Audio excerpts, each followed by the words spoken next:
Hello everybody, here's Paul Skorpen. We're about to go on a journey together. This journey started for me a long time ago, many years ago, when I paid my first visit to Ephesus and went to the Seljuk Museum and encountered a goddess called Artemis. This past September, a month ago, the year 2022, I paid a visit to the Hera temple on the island of Samos. Here we're entering it now. We're walking the sacred street together. The reason I was on Samos is I was en route to the island of Patmos, where I teach every year a seminar about the book of Revelations on the island of Patmos. I'm a student and a teacher of Christian mysticism and a healer. This summer I got to be known as the flip-flop wearing healer because I was transversing the island of Patmos and also Samos in flip-flops. And now I'm going to talk to you about another flip-flop that I'm going through, which is a flip-flop on a more, let's put it, on a level of flip-flopping on conceptions and perceptions and how I see the Greek goddesses. As a matter of fact, Hera, who we're visiting today, is a goddess I had a problem with, because as I woke up and started to embrace the goddess Artemis and her twin brother Apollo, I understood that Hera was a jealous and aggressive wife, and because her husband Zeus slept with Leto, and Leto became pregnant with the twins, Hera wanted to seek revenge and actually kill both the twins and Leto. So about 4 years ago, I came to the island to make peace with Leto. I came to the island to make peace with Hera. And I visited this temple the first time.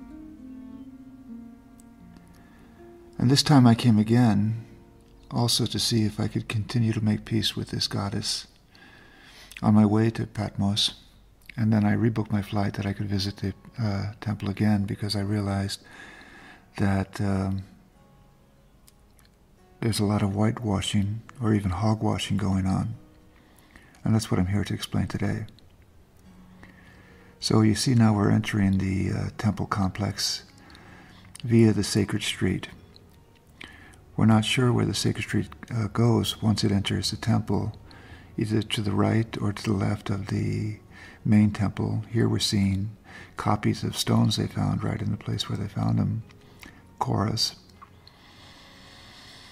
And what I didn't realize, which I think a lot of us didn't realize, because we take Homer and the Iliad and the Odyssey as basically a biblical source written 800 years before the advent of Christianity, Christian era. And Hera is a much more complicated goddess than I ever imagined.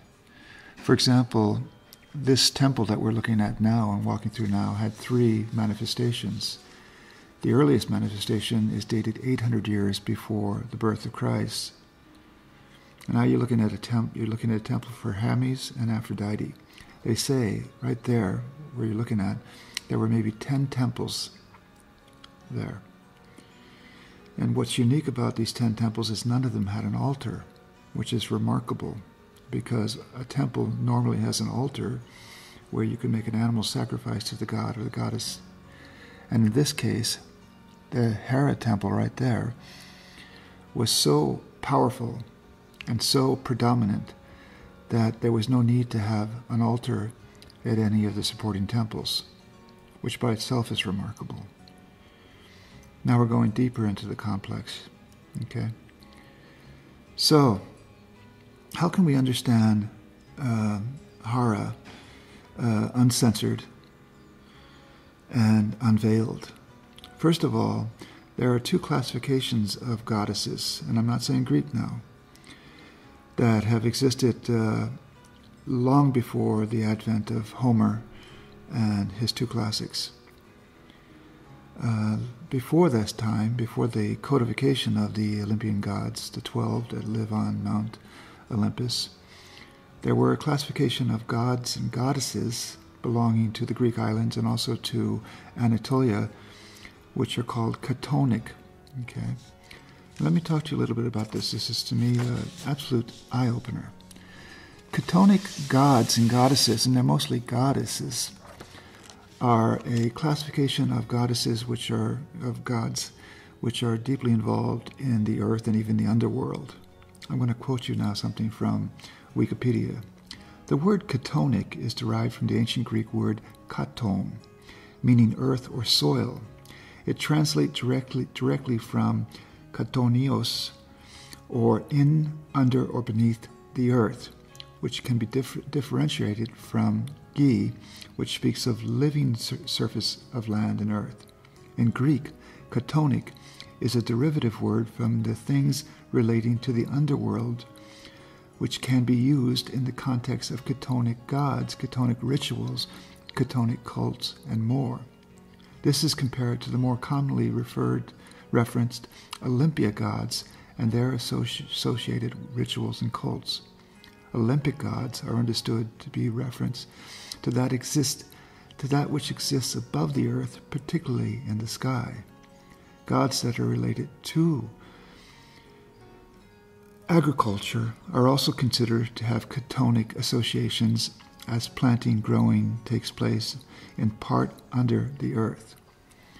So, as it were, pre-existing the Olympia, 12 Olympia gods, and Hera belongs to them, of course, as the mother and wife of Zeus, and the primary mother, actually, in the Olympic pantheon. But there were a whole slew of goddesses, and practically only goddesses, who were existing before the advent of the Hellenic period. And these goddesses include, from Anatolia, for example, the Magna Mater, the Great Mother. That's the Latin term for the Great Mother, who you find in Catalahuk and other parts of Anatolia, venerated, going way, way back. Also Sibylla, or Kabila, who was a primary goddess not only in Anatolia but also on the island of Samos, where we are now, and also many, many Greek islands. And then also Hecata, you often see her as a three-faced goddess of the underworld, and not to mention Artemis, who is also has two forms: the form which belongs to Ephesus, and then the form which was then rendered as Diana, as the Romans took over the gods. Now we're going to enter the actual altar, not the altar, but the actual temple place here. You have to be very careful when you visit this place because they don't want you walking on the stones. All right. And this temple was mammoth. The first manifestation of this temple, I have to read to you something about it. The first temple, the Hekotompeidos, excuse my Greek, was west of the altar and dates back to the 8th century BC, the time of the cult civilization at Samos, and was one of the earliest of all Greek temples. It was constructed at 100 feet long before being replaced by the pseudo-dipterial temple, a temple with the inner range of columns surrounding the cella are omitted, built in the middle of the 6th century BC. The replacement of this temple led to the architects Rokos and Theodoros rebuilding the site to its magnificent scale. That's what we're looking at now, starting the design on one of the earliest series of the iconic temples. And this temple was over 100 meters long, that's what you're looking at now, and 50 meters wide. And this temple, and all the temples, all the manifestations of the Hera temples were actually built on a swamp, because you have the sacred river there, which flows behind, which flows actually in front of the Heraion, and the Heraion is located directly on the Aegean Sea. So it's a marshland. Now you might ask, why do they build a temple on a marshland? Well, there's two reasons. One reason is that because the temple has to be built on the site where something divine happened. And this area is the birthplace of the goddess Hera. She was born here and raised here. She was born under a sacred tree. According to the tree is called the Lycos tree. Other people believe that she was born in the sacred river, the Ambrasos River, which you can visit today. The other reason is, and this is more compelling, is that when you build a temple, this whole area is earthquake prone, very earthquake active. And when you build a temple on a marsh land, then it provides a natural buffer in case an earthquake hits the area. Another good example of this is the great temple of Artemis, only about 40 kilometers away from this temple in today in Turkey. And that was built also on a marsh. And the great temple of Artemis, one of the 7 wonders of the world, was actually built on a bed of sheep's wool and hay in a marsh.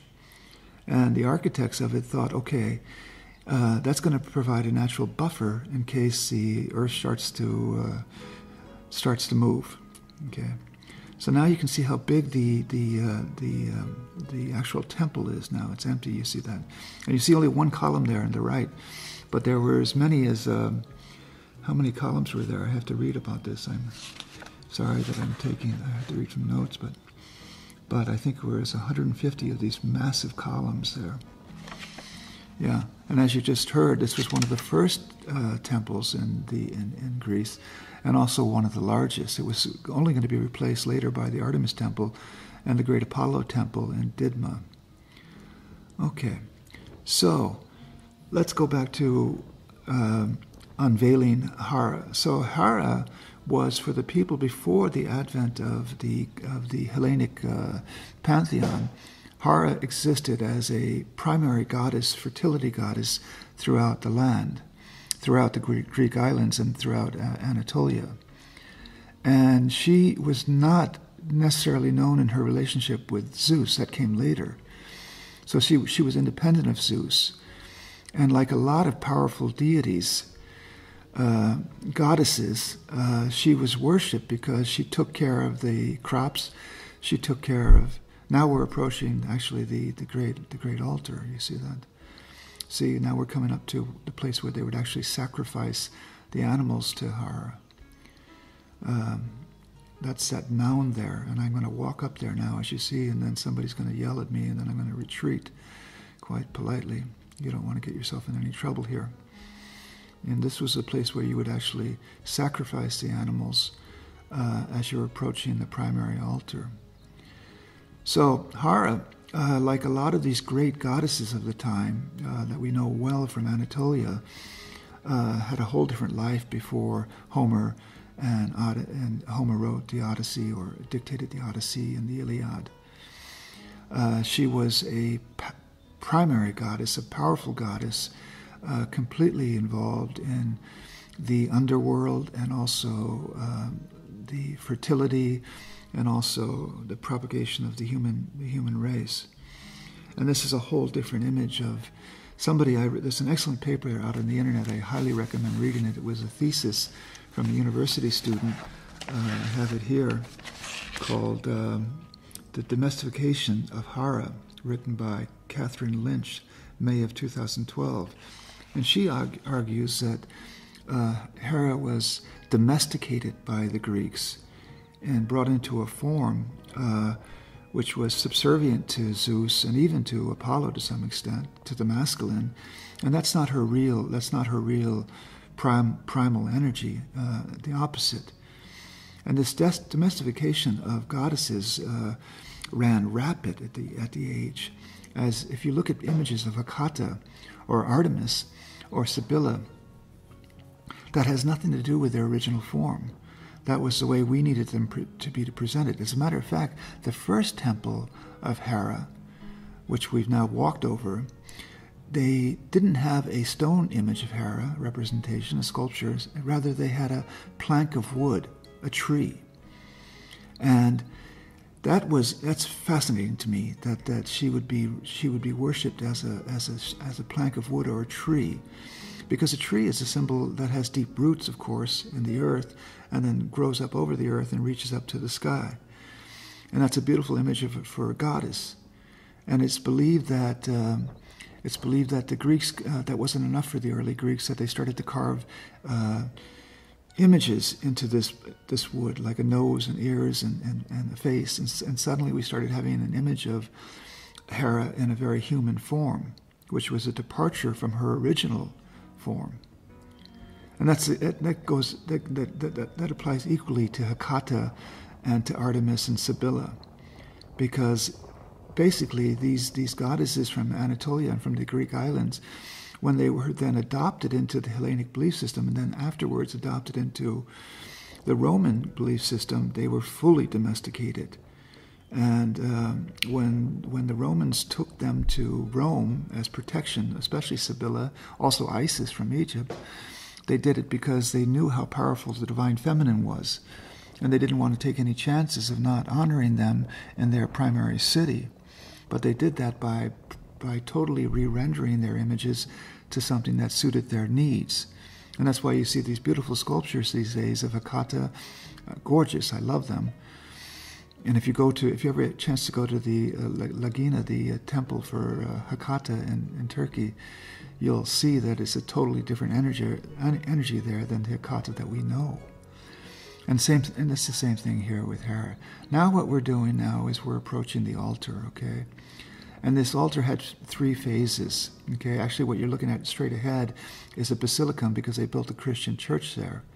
Some people have a hard time with that. I don't, because it's basically a way of recycling the feminine energy into a more modern form. All right, so now we're actually walking directly on the altar for Hera, one of the holiest sites in all of Greece and all of the Roman Empire, where the people would come from all over the place to visit this temple here. And now I'm walking behind it now. And basically you're going to see 3 reincarnations of this temple according to the previous temple which it was associated to. Here they've rebuilt part of the, in very, very beautiful style. You can see the stones carved very Corinthian.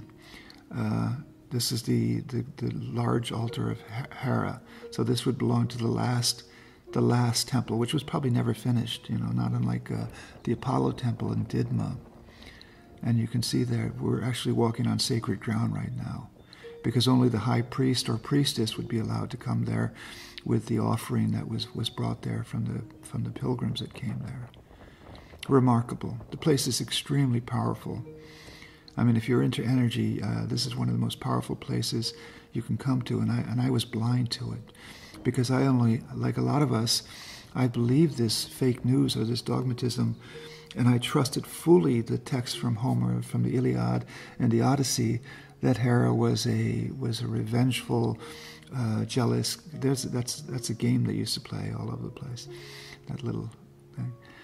And the fact is, she's not that at all. That's something that we've been told, and a lot of us believe that. And I've given up that belief now. I experience Hera as something totally different, at the level of Magna Marta, the Great Mother from Anatolia, or Sibylla, the Great Mother, or Artemis from Ephesus, who was the great caretaker of everything, of us coming into life without pain, of us going into death without pain, taking care of the waterways, taking care of the vineyards, taking care of the animal kingdom, taking care of the natural world. That's the advantage of these goddesses, is that they were all powerful and all-encompassing. Okay, now we're moving outside of the temple. Now, when the Romans came here, now we're starting to move away from the temple. And now we're going to veer to the left, because when the Romans arrived here, they started to build their villas with mosaics, and maybe with their hot baths, and I think probably the Hellenic folk would never ever build homes here, because it was sacred ground. But the Romans had a different mentality, and they when they took over these temples, not only here but all through, there's the sacred street again. Now I'm going to turn around and look back at the temple, that you can see it fully. Extraordinary sight, extraordinary sight. It's well worth a visit, I can say that. And now we start moving into where the Romans started to build their little community here.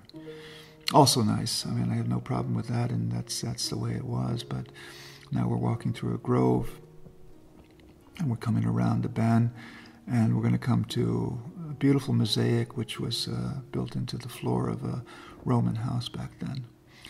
So let me finish by saying that my path as a Christian mystic, I was trained by one of the greatest Christian mystics of our time, Daskalos Stylianos Techlis. I stayed 6 years with him before he passed over.